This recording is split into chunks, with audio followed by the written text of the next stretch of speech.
Pada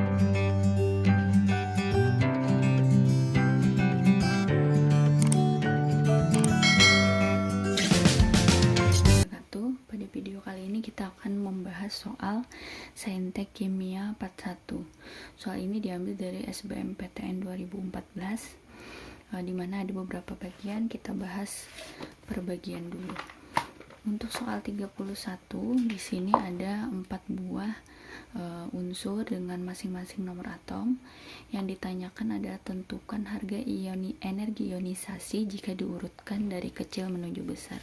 Energi ionisasi pertama di sini ya. Jadi energi ionisasi pertama itu umumnya memiliki nilai energi yang lebih besar dibandingkan energi ionisasi kedua, ketiga, dan seterusnya. Nah, dalam hal ini untuk menentukan kita bisa membuat konfigurasinya dulu dan bisa menentukan periode dan golongannya ya. Sehingga kita bisa lihat dari susunan golongannya ya, berdasarkan elektron valensi, maka urutan dari yang kecil ke besar ya. Dari yang kecil berarti itu adalah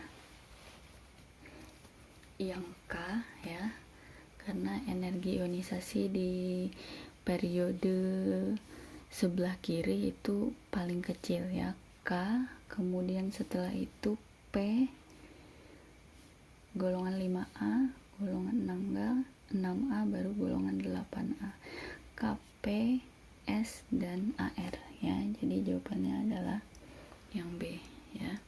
Kita lanjutkan untuk soal nomor 32. Di sini ada larutan NH3 0,08 molar memiliki pH sama dengan 11. Jika larutan NH3 tersebut terdisosiasi akan berapa persen? Maka yang ditanyakan di sini adalah derajat disosiasinya itu adalah berapa persen ya. Nah, maka di sini kita tahu bahwa NH3 itu amonia berasal dari, jika dilarutkan dalam air maka dia menjadi NH4OH ya, dimana NH4OH ini tadi memiliki konsentrasi 0,08 molar ya. Jika pH nya sama dengan 11, maka kita bisa tahu bahwa pOH nya adalah sama dengan 14 dikurang 11, hasilnya adalah 3. Maka kita tahu konsentrasi OH min di sini adalah 1 kali 10 pangkat min 3 ya. Karena dia adalah merupakan basa lemah dan terdisosiasi, maka kita tahu kita bisa mencari nilai KB-nya dulu ya. Maka kita bisa tulis OH min sama dengan akar KB dikali MB ya. Kita masukkan OH min-nya adalah 1 kali 10 pangkat min 3, KB-nya kita belum tahu, MB-nya 8 kali 10 pangkat min 2 ya. Untuk menghilangkan akar maka ini dikuadratkan, ruas kiri menjadi 1 kali 10 pangkat min 6, KB dikali 8 kali 10 pangkat min 2. Maka kita bisa tahu nilai KB adalah 1 kali 10 pangkat min 6 dibagi 8 kali 10 pangkat min 2, maka KB hasilnya adalah 0,125 kali 10 pangkat min 4 atau 1,25 kali 10 pangkat min 5 ya. Kita lanjutkan, karena yang ditanyakan adalah alfa ya, maka kita tahu rumusnya alfa sama dengan akar KB per MB ya. Di sini ada rumus-rumus yang ibu beri warna untuk memudahkan kalian ya.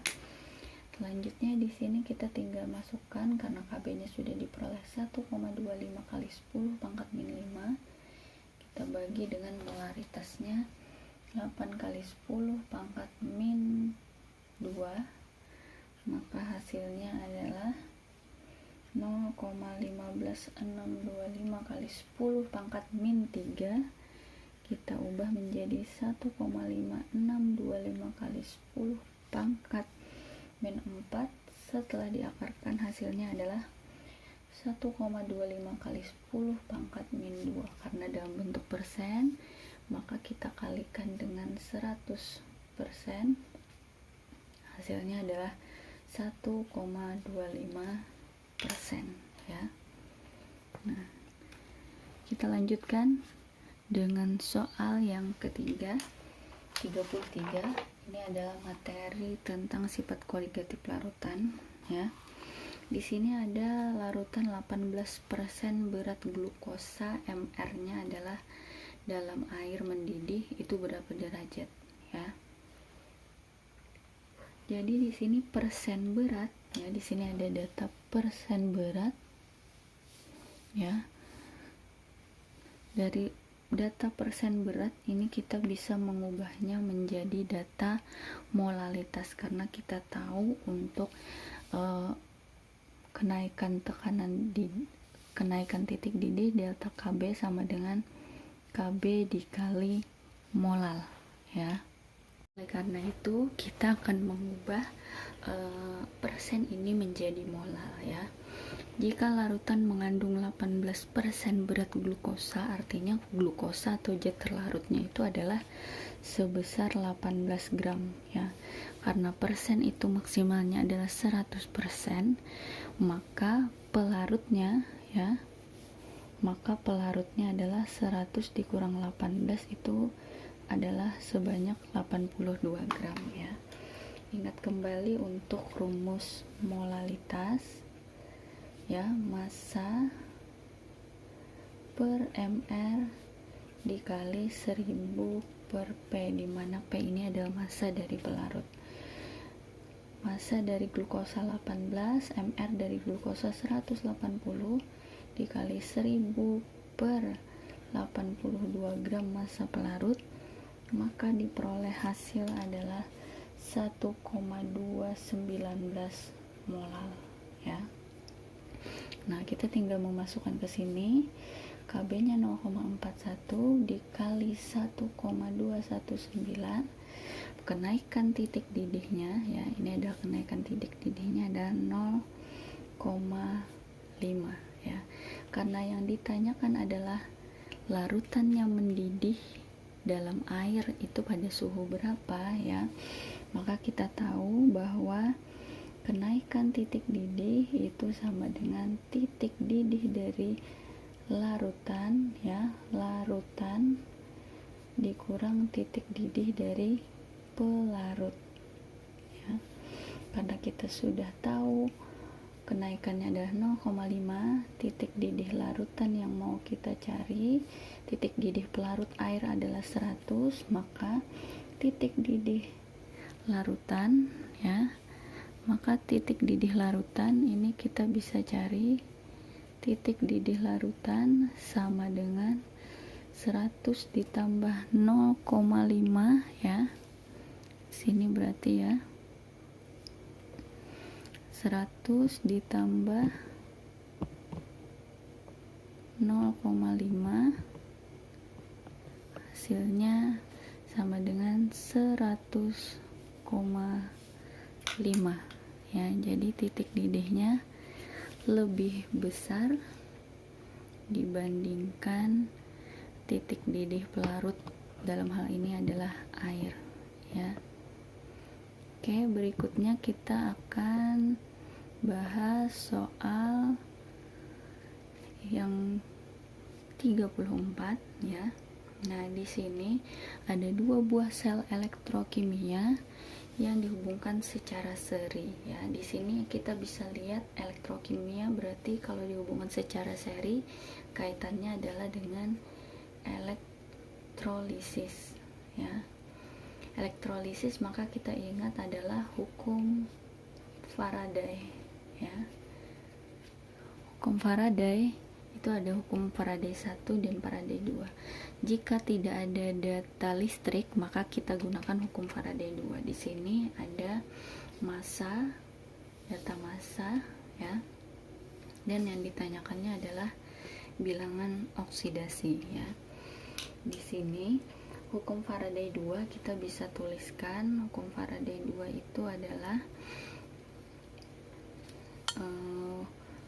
massa dari di sini ada 2 ya, Ag, dan massa dibandingkan dengan massa dari iridium dibandingkan dengan Ar, Ag per valensi. Valensi ini nanti biloknya dari unsur tersebut ya. Nah, namun dalam hal ini massanya kita kaitkan dengan Faraday. Ag itu adalah Faraday kalikan Ar Ag per valensi dari Ag ya. Massa dari Ag kita tahu adalah 1 gram ya. Di sini adalah 108 dibagi 1, maka 1 Faraday itu sama dengan Faradaynya sama dengan 1 per 108 ya, Faraday. Nah, kemudian untuk IR-nya ya, iridiumnya, massa dari iridiumnya sama F dikali Ar dari iridium dibagi valensi dari iridium. Massanya adalah iridium 4,0469 ya, dikali AR-nya adalah F-nya kita masukkan yang tadi 1 per 108 dikali AR-nya 192 ya, 152 dibagi mol iridium, valensi iridiumnya ya. Nah, setelah didapatkan ini hasilnya adalah 50,652 valensi sama dengan 152 ya, hasilnya ya. Nah, jadi di sini jawabannya adalah 3 ya, plus 3, jadi kurang lebih karena hasilnya 3,00 ya. Nah, ini ternyata ibu tadi di awal salah hitung 192, tapi sebenarnya adalah massa atom relatif dari iridium ada 152 ya, sehingga diperoleh bilangan oksidasi iridiumnya adalah plus 3. Lanjutkan soal berikutnya nomor 35 ya. Soal 35 ini berkaitan dengan senyawa organik. Di sini jelas adalah senyawa hidrokarbon yaitu alkena karena memiliki rangkap 2 ya, direaksikan dengan HCl, maka ini dikenal dengan reaksi adisi. Kalau adisi alkena maka kita ingat yang namanya aturan Markov-Nikov ya. Nah, jadi aturan Markov-Nikov ini umumnya di sini yang ditanyakannya adalah prioritas senyawa yang dihasilkan ya. Jadi prioritas senyawa yang dihasilkan adalah senyawa yang biasanya lebih banyak dihasilkan dengan persentase yang lebih besar, itu mematuhi kaidah Markov-Nikov, dimana kita ingat bahwa atom H dari senyawa asam halida ini akan masuk ke atom C yang lebih kaya ya, yang lebih kaya atom H, sedangkan gugus Cl akan masuk ke atom C yang lebih miskin ya, miskin atom H maksudnya. Jadi kita tulis ulang di sini reaksinya, CH3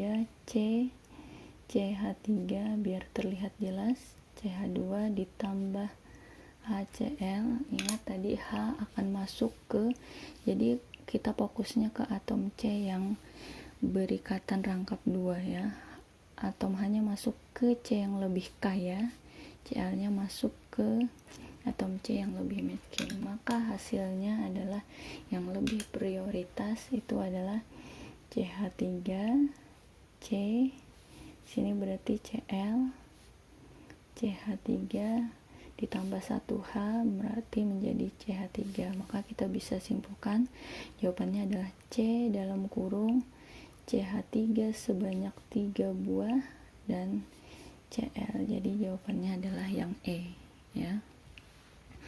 Oke, untuk soal nomor 37 ini adalah soal kesetimbangan ya, materi kelas 11. Di sini ada perbandingan, ada reaksi, kesetimbangan, kemudian perbandingan pada saat setimbang itu adalah NH3 dibanding mol N2 adalah 2:3. Yang ditanyakannya adalah derajat disosiasi. Kita ingat dulu, derajat disosiasi itu rumusnya adalah mol yang terurai ya dibagi mol mula-mula ya. Kita ingat bahwa untuk reaksi seperti ini maka kita harus menuliskan mula-mula reaksi dan setimbang. Kita tulis ulang reaksinya, 2NH3 berkesetimbangan menjadi N2 plus 3H2 ya. Mula-mula reaksi setimbang.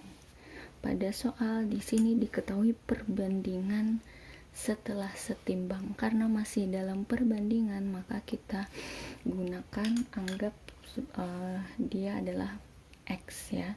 Jadi untuk NH3 setelah setimbang 2X, untuk N2 adalah 3X ya.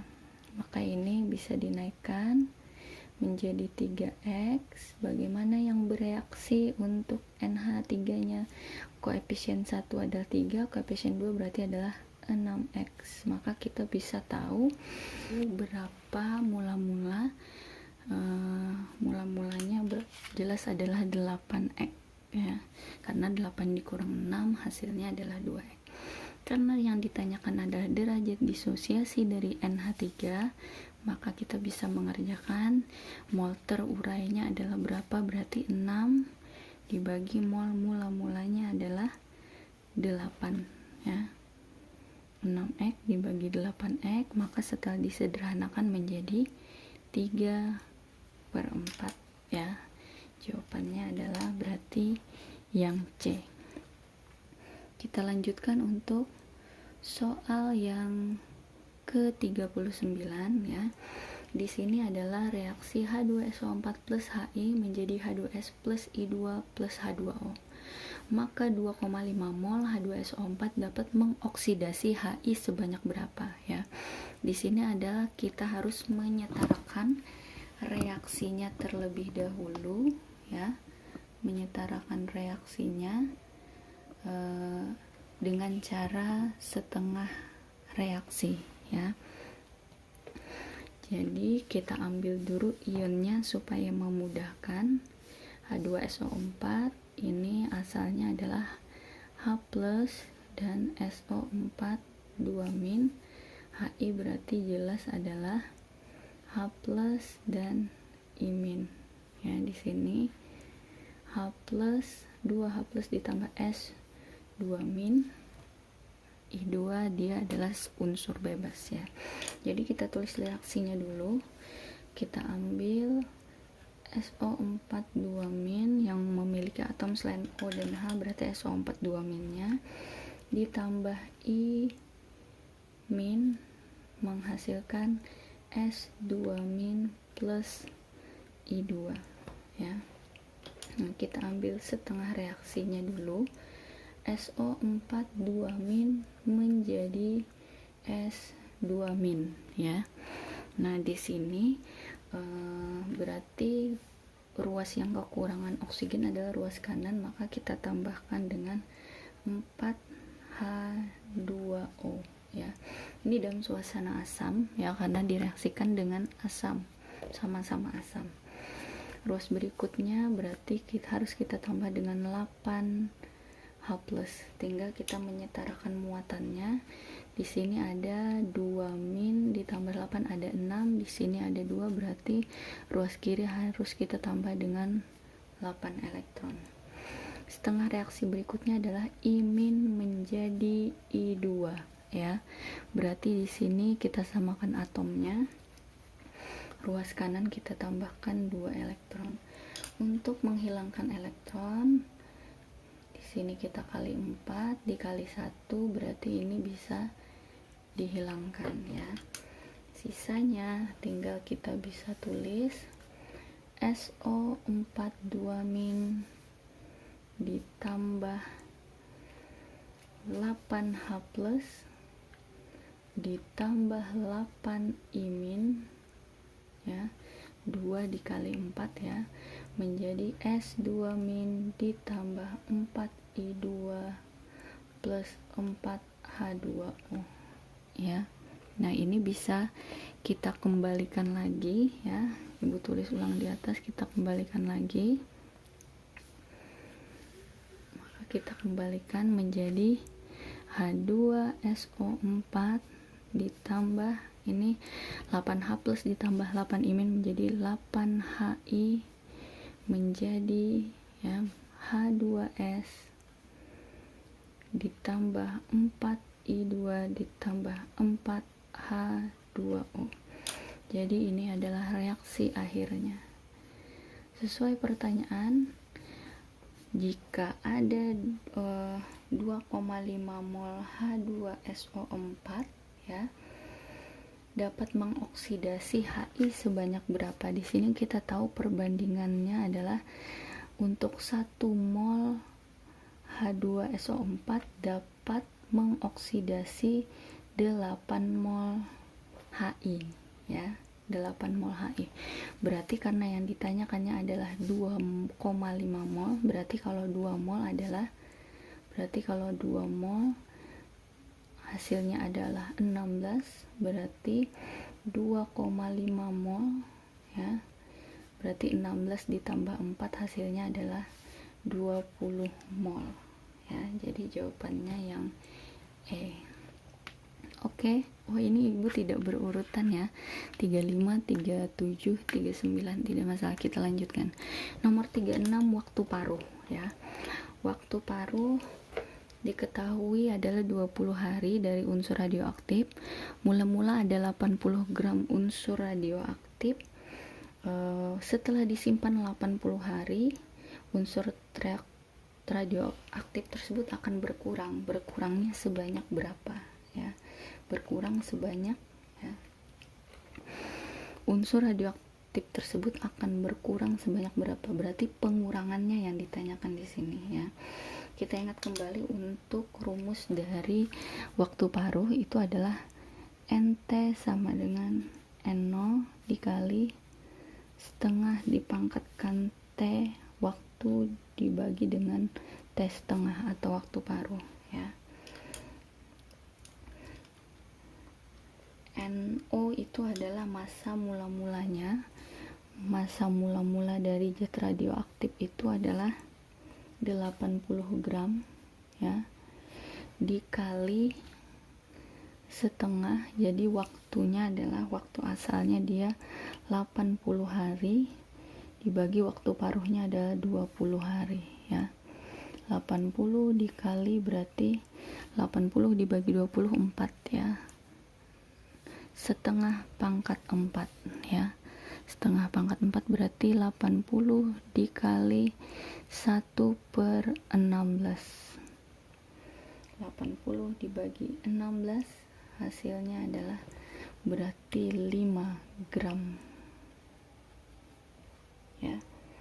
Jadi di sini yang meluruhnya adalah sebanyak 5 gram ya.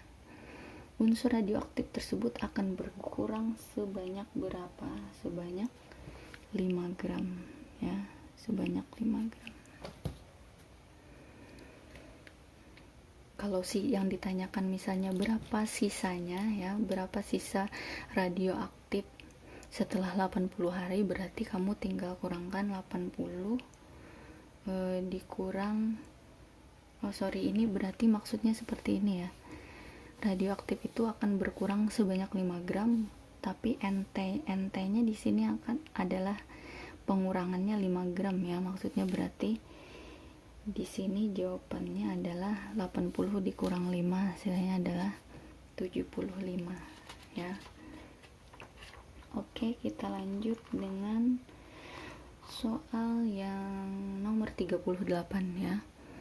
Soal nomor 38 ini ada 50 gram cuplikan KClO3 ya. Dipanaskan, berarti kita bisa tulis reaksinya. KClO3 dipanaskan menghasilkan kalium klorida dan gas oksigen pada keadaan STP ya. Di sini ada data volume, ada data massa yang maka kita bisa menyetarakan dulu reaksinya ya. Jadi reaksinya kita setarakan.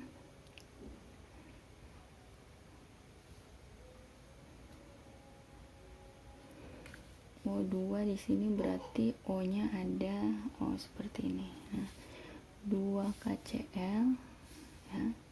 Maka di sini adalah 4, total O-nya ada 8. 6 ditambah 2 8 ya. Nah, di sini kita bisa dapat mol dari oksigen ya. Karena ada volumenya di sini ya. Mol dari oksigen ada, ingat kalau dalam STP berarti dibagi 22,4. Maka di sini 13,44 dibagi 22,4 maka hasilnya adalah 0,6 mol ya. Nah, di sini 0,6 mol ya. Yang ditanyakan adalah kadar kalium kloratnya. Koefisien 4 0,6 mol, maka di sini koefisien 2 kita bisa dapatkan 0,3 mol ya. Nah, setelah dapat mol kita bisa mencari masanya, massa dari KClO3 ya. Mol dikali ml di sini berarti 0,3 dikali 122,5 hasilnya adalah 36,75 gram ya. Karena yang ditanyakan adalah persen massa, maka rumusnya adalah massa awal dibagi massa cuplikannya dikali 100%. Maka di sini massa awal 36,75 dibagi massa cuplikan 50 gram dikali 100% ya. Hasilnya adalah 73,5% ya. Ini mungkin dianggap mendekati 75 ya. Oke, berikutnya adalah nomor 40. Unsur yang paling banyak memiliki elektron tidak berpasangan ya adalah unsur pada nomor. Jadi di sini kita bisa cari konfigurasinya dulu ya, menggunakan konfigurasi gas mulia ya. Ingat, gas mulia heboh negara Arab karena serangan ranjau 2, 10, 18, 32 dan seterusnya ya. Jadi gunakan yang mendekati. Yang mendekati adalah 18, maka ditulis di sini AR. Ini urutan ketiga, maka lanjutkan. Setelahnya adalah 4, diawali dengan subkulit S. 4S berapa ya? 18 maksimal 4S2, kemudian setelah 4S2 3D. 3D berapa? 3D9. Ingat, untuk subkulit D itu ada 5 orbital ya. Maka kalau 9 berarti maknanya hanya ada satu yang tidak memiliki pasangan ya. Berikutnya untuk yang B 27 ya, berarti di sini 3D7. Ini tadi ada satu pasang ya. Satu pasang. Kalau 7 berarti 1 2 3 4 5 6 7, berarti ada 3 pasang yang tidak memiliki. Berikutnya 26, 25 dan E24 ya. 26 berarti ada 4 pasang, 25 berarti ada 5 pasang yang tidak memiliki. Kalau 24 ya berarti 3D4 ya. 3D4 1 2 3 4. Ada 4 pasang yang tidak berpasangan dan satu orbital kosong. Karena yang ditanyakan adalah paling banyak memiliki elektron tidak berpasangan ya. Jadi jawabannya adalah di sini Ibu simpulkan jawabannya E, karena selain dia tidak berpasangan dan ada orbital kosongnya di sini, makin banyak elektronnya ya yang kekurangan, maka jawabannya di sini adalah yang E ya.